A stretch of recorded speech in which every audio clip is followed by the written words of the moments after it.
Et si on faisait une critique de 4 films dans cette vidéo? Oui, peut-être. C'est parti. Hello tout le monde, c'est Narojin qui vous parle aujourd'hui pour une toute nouvelle vidéo, j'espère que vous allez bien. On se retrouve aujourd'hui donc pour faire une multi-critique de 4 films à aborder. Oui, c'est un concept comme un autre à mettre en place sur la chaîne. Effectivement, il faut quand même parler de beaucoup de choses ces derniers temps et je me suis dit que faire une multi-critique pour mettre tout dans une seule même vidéo, ça peut être intéressant. Donc aujourd'hui, on parle de 4 films sortis au cinéma ou même sur plateforme de streaming. Des choses très bien, des choses un petit peu moins bien, des choses sorties cette semaine ou d'autres sorties il y a un petit peu plus longtemps, quand même, dans le mois de mars notamment. Bref, j'espère que ça va vous plaire. C'est parti sans plus tarder. On y va avec le tout premier film. Scream 6. Les survivants des derniers meurtres de Scream 6 quittent Woodsboro et entament un nouveau chapitre de leur vie à New York. Ils y sont à nouveau victimes d'une série de meurtres commis par un nouveau tueur, Ghostface. Oui, le film Scream 6 que personnellement j'ai vu fin mars, donc ça remonte un petit peu alors que le film est sorti le 8 mars. Sixième film de cette saga horror slasher Scream, une saga que personnellement, il faut vous l'avouer, je ne connais pas. Voilà, juste, je voulais faire une sortie entre amis, on s'est dit, il y a Scream 6 au cinéma, allons-y. Voilà, si on comprend pas grand chose, c'est pas grave, puisqu'on n'a pas vu les précédents. Oui, voilà, là je pense que je m'enterre moi-même en vous disant que je n'ai vu aucun Scream. Et pour autant, j'ai été voir ce sixième opus, et j'ai passé relativement un bon moment. Voilà. C'est pas un film mémorable à mon goût, c'est un film que tu vas vite oublier finalement après l'avoir vu. Ah, le côté New York cette année dans ce nouvel opus, un côté New York qui est cool selon moi pour la densité de la population, pour la peur qui se fait un petit peu ressentir davantage, notamment dans ces appartements. La scène du métro par exemple, si vous avez vu le film, la scène du métro dure pas mal de temps et est assez flippante, je trouve. Personnellement, j'ai été voir le film surtout grâce à la communication, comme quoi la communication, les affiches, etc., ça peut servir pour un film, puisque là, justement, les affiches étaient vachement originales. Le fait de redessiner un petit peu les lignes de métro pour refaire la forme du Ghostface. Bref, franchement, pour ça, c'était cool. Et j'ai quand même bien aimé cette ambiance slasher horreur. Effectivement, je ne vois rarement, voire très rarement des films d'horreur puisque c'est pas mon genre de film et que quand j'y vais, j'ai vachement peur à chaque fois, il faut vous l'avouer. Mais là, justement, je me suis dit, petite soirée entre potes, on va voir Scream 6, et franchement, j'ai passé un bon moment quand même, mais pas mémorable, voilà. Surtout quand tu vois, ça reste un slasher, oui, les facilités scénaristiques, mais quand tu vois des gens se faire planter des couteaux dans leur corps, mais que, voilà, 20 000 couteaux dans leur corps, mais que, hop, ils se relèvent, tout va bien, j'avoue que bon. Par contre, le plot twist final était plutôt intéressant. Est-ce que les autres Scream étaient importants pour voir celui-ci? Pour la compréhension globale, non. Après, effectivement, il y a beaucoup de références et on nous spoil quand même la plupart, voire toutes les identités des autres Ghostface à travers ce sixième opus. Septième opus ou non, on verra bien, voilà. Dans tous les cas, je vous le conseille si vous aimez l'horreur et le slasher, mais effectivement, pas mémorable, celui-ci. Peter Pan et Wendy. Oui, la jeune fille s'oppose à la volonté de ses parents de l'envoyer au pensionnat et s'envole avec ses deux frères cadets pour le pays imaginaire. Elle va y rencontrer un garçon qui refuse de grandir nommé Peter Pan, la fée Clochette une fée minuscule et un pirate maléfique, le capitaine Crochet, et vivre des aventures aussi palpitantes que périlleuses, bien loin de sa famille et de son foyer. Peter Pan et Wendy. Alors, nouveau live action de chez Disney, sorti cette fois-ci directement sur Disney+, comme ça peut être le cas récemment avec le Pinocchio de Robert Zemeckis, qui, spoiler alert, était dans mon flop de l'année 2022, puisque sur le coup, c'était plutôt sympa, mais en y réfléchissant, au fur et à mesure, et ben c'était pas ouf du tout. On a également eu donc La Belle et le Clochard sur Disney+, et La Petite Sirène, qui là arrive au cinéma au mois de mai. Voilà, pendant le mois de mai. Ben, Peter Pan et Wendy, c'était pas dingue. C'était pas dingue. Voilà, j'avoue que les 20 premières minutes du film ont été pour moi longues, chiantes et douloureuses. Voilà, j'avoue que dans les 20 premières minutes, j'ai mis au moins pause 3 fois. J'arrivais pas à me mettre dans l'ambiance au début du film, mais au fur et à mesure, on a commencé, je trouve personnellement, à me mettre dans l'ambiance. Pour autant, les personnages ne sont pas attachants, on n'est pas vraiment dans les émotions des personnages, ils sont un peu là en mode figurant, et j'ai pas l'impression moi de m'être attaché à peu importe quel personnage.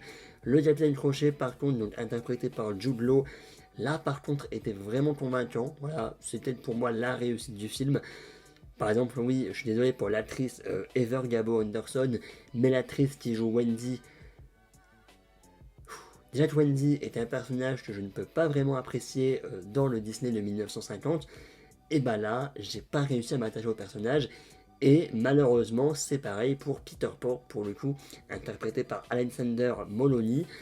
Bah non plus, voilà, je me suis même plus peut-être attaché au Capitaine Crochet que Wendy et Peter Pan rassemblés, voilà. Alors, le film s'appelle Peter Pan et Wendy, ils ont rajouté Wendy et ça se ressent également dans le film puisque Wendy vole la vedette à Peter Pan, faut le faire quand même. Voilà, c'était vraiment pas dingue, même si on parle de la direction artistique en général, je trouve que les effets spéciaux, par exemple les scènes de vol sont pas terribles du tout, voilà, c'est moche, je suis désolé, c'est moche, on arrive dans le pays imaginaire, et ben ça manque un peu de magie, ça va manquer un petit peu de féerie également, voilà, quand t'arrives dans le pays imaginaire en 1950, et ben c'est beau, t'as des arcs-en-ciel, etc. L'impression d'être en Normandie ou sur les côtes d'Étretat, t'as vraiment que des falaises, voilà, c'est des falaises, c'est pas beau, voilà, je suis désolé, ça manque un petit peu de lumière également.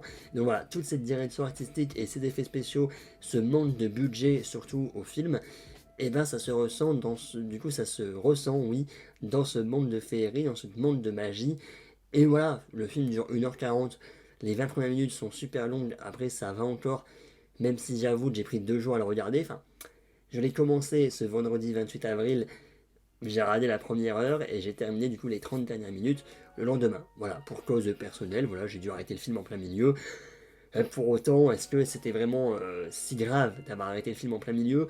Pas vraiment, voilà. Par contre, point positif selon moi, c'est que certes, on est sur une adaptation, mais également une réadaptation, puisqu'on a une origin story qui est un peu plus développée, notamment entre la relation entre le Capitaine Crochet et Peter Pan. Voilà, le Capitaine Crochet a un peu plus une origin story, ce qui fait que ce film, Peter Pan et Wendy de 2023, va nous faire davantage apprécier le Capitaine Crochet et va nous faire un petit peu plus détester le personnage de Peter Pan. Voilà, on a peut-être plus l'impression que Peter Pan peut être le méchant de l'histoire, voilà, sans trop vous en dire. Mais voilà, on sent le Capitaine Crochet a pu, dans son passé, etc., avoir des sentiments, des émotions, tout ça. Et là, pour le coup, j'ai trouvé ça plutôt intéressant et de pas faire une simple adaptation. Voilà, tu prends le Disney, tu le mets avec des acteurs et voilà, c'est fait. Voilà. D'ailleurs, du coup, pour la petite sirène, le live action va durer 2h15 alors que le film Disney dure beaucoup moins. Donc voilà, je pense que également le live action de la petite sirène qui sortira fin mai va prendre un peu plus de liberté par rapport au Disney originel. Nous verrons ça dans tous les cas fin mai. Et là, il y aura une critique dédiée sur la chaîne. Oui. Bo is afraid. Bo tente désespérément de rejoindre sa mère, mais l'univers semble se liguer contre lui. Bo is afraid, donc nouveau film de Ari Aster après Hérédité et Midsommar. Je n'ai vu aucun des deux. Voilà, je préfère vous prévenir directement.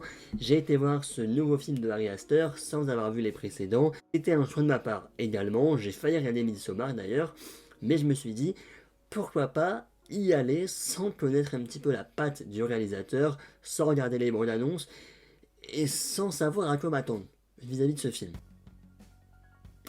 Waouh, je l'ai vu aujourd'hui. J'ai été le voir du coup ce samedi 29 avril et honnêtement, je suis sorti de la salle et je pouvais pas dire si j'avais bien aimé ou pas le film, tellement que le film était spécial.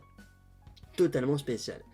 Enfin voilà, les gens qui prennent de la coque avant d'aller voir ce film, eh ben, bon courage à vous, parce que ce film, c'est la coque cinématographique, si je me permets de dire ces termes, mais effectivement, on est dans un cinéma très expérimental, dans une expérience même, je dirais, j'ai pas compris tout le film.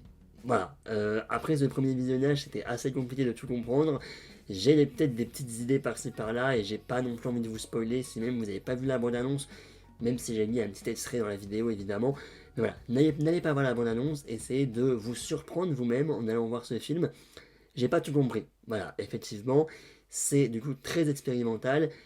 Et pour autant, j'ai passé un bon moment. Vraiment, le film dure 2h59 et il se passe beaucoup de choses. C'est un roller coaster de what the fuck pendant ces 3 heures. Joaquin Phoenix, par contre, joue extrêmement bien, selon moi. Mais effectivement, bah, tu ressors de là, tu as vraiment plus eu l'impression d'avoir eu une sorte d'expérience cinématographique plus que d'avoir raconté une histoire. Parce que voilà, je peux vous lire le synopsis d'Allociné, certes, mais là, maintenant, vous expliquer avec mes propres mots l'histoire de Beau is Afraid, c'est assez compliqué. Je pense qu'il va me falloir quelques jours pour me remettre de ce film. Comédie horrifique, voilà, alors c'est plus écrit comédie, aventure, drame sur Allociné, mais effectivement, on a un petit côté horrifique qui est également présent et qui était plutôt cool.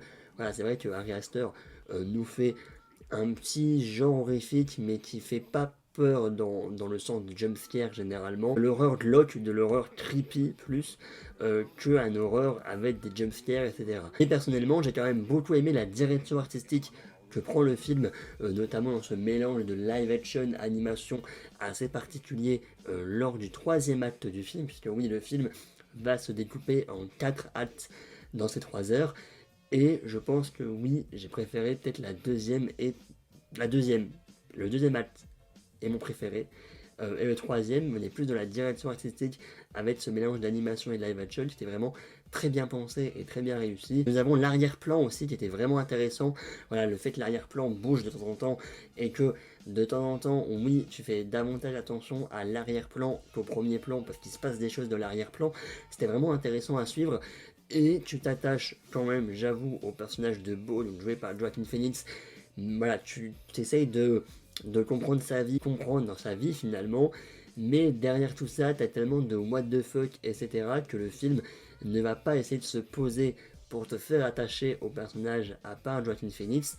Voilà, je pense vraiment que si vous aimez le cinéma un peu expérimental, et si vous n'avez pas peur de sortir de là et de finalement ne pas avoir compris réellement l'histoire, et c'est peut-être moi qui est bête, c'est possible aussi. C'est peut-être vraiment moi qui est bête et qui n'a pas compris l'histoire, mais si vraiment vous n'avez pas peur de tout ça, que vous voulez juste vivre une expérience cinématographique, honnêtement, je vous conseille d'aller voir Beau is Afraid. Vous allez sortir de là. Franchement, j'ai vu le générique de fin arriver, je me suis dit, qu'est-ce que je viens de voir? Entre un scénario que je ne comprends pas, entre des choses très cheloues qui apparaissent à l'écran, des scènes un peu bizarres, des... Oui, qu'est-ce que j'ai vu? Voilà, c'était quelque chose. C'était vraiment quelque chose. Mais en tout cas, j'ai beaucoup aimé mon expérience cinématographique. Effectivement, là, je suis sorti de la salle il y a approximativement 8 heures, 9 heures peut-être. Voilà, ça fait une dizaine d'heures que je suis sorti de la salle. Et maintenant, je peux dire que oui, j'ai apprécié le film. Mais pas vraiment pour son scénario, puisque je ne l'ai pas tout compris non plus. On a l'anxiété de Beau, oui, mais je l'ai beaucoup plus apprécié pour son côté expérimental, pour son côté expérience, pour ce que le film t'apprête à te faire vivre, et pour comprendre également la frontière entre réalité et rêve. Voilà, il y a des choses dans le film, j'ai toujours pas compris si c'était réel ou pas, mais j'espère que c'est pas réel, parce que what the fuck. Voilà, vraiment, encore une fois, hein, la coque, un film sous coque, c'est what the fuck. C'est du Ari Aster. John Wick 4. John Wick affronte ses adversaires les plus mortels dans le 4e volet de la série.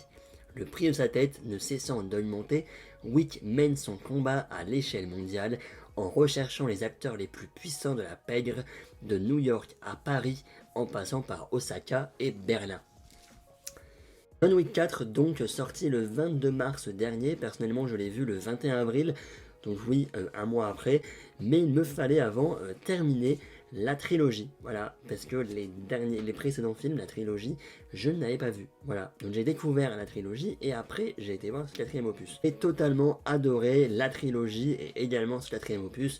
Bref, vraiment la saga John Wick pour le moment est vraiment super prenante, notamment, oui, par cette action pure, cette action brute qui se passe. C'est juste jouissif de voir des coups de partout, des combats, c'est incroyable.